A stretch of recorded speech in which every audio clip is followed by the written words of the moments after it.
నమస్కారం. వివాహవాసవులు గౌరవనీయులు శ్రీ కటకం రవికుమార్ గారు మరియు సత్య దంపతుల కుమార్తె అయిన మరి కీర్తన చిరంజీవి కీర్తన పుట్టినరోజు సందర్భంగా ఈరోజు మన వృద్ధులాసంలో భోజనం ఏర్పాటు చేశారు.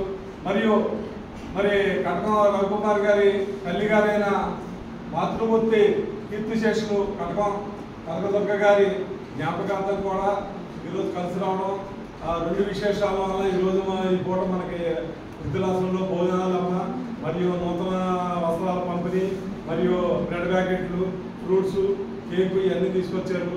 మీరంతా కడుపునిండా తిని అమ్మా మరి చిరంజీవి కీర్తన పుట్టినరోజు శుభాకాంక్షలు తెలియజేయడం ముందుగా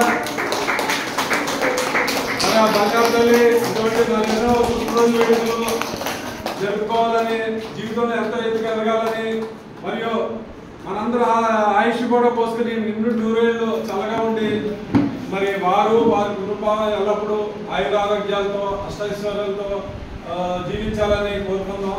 మరి ఈ నూతన వస్త్రాలు పంపిణీ ఇవన్నీ ఏర్పాటు చేస్తున్నారు. మీరంతా మీ పిల్లలకి ఎవరికి పంపించకుండా దయచేసి ఇచ్చిన వస్త్రాలని మీరు ఒంటిపై తీసుకుని శుభ్రంగా ఉండాలని మనవి చేసుకుంటున్నాము. ఎందుకంటే నేను కళ్ళాలో చూస్తున్నాను, మా మనవరాలు వచ్చింది, మా అమ్మాయి వచ్చింది, మా బావులు వచ్చింది అని పంపేస్తున్నారు. దయచేసి అలా పంపకండి అమ్మా. మీకు ఇచ్చిన వస్తువుని మీరే ధరించండి. అప్పుడు వాళ్ళు పనిపెట్టినందుకు వాళ్ళు కూడా ఆత్మసంతృప్తిగా ఉంటుంది. నేను కోరుకునేది ఇదే. దయచేసి ఎవరికే మీ వస్త్రాలను దయచేసి ఎవరికి దానం ఇవ్వకండి. మీకు ఇచ్చిన దానాన్ని మీరు వేసుకుంటేనే అది పవిత్రంగా ఉంటుంది.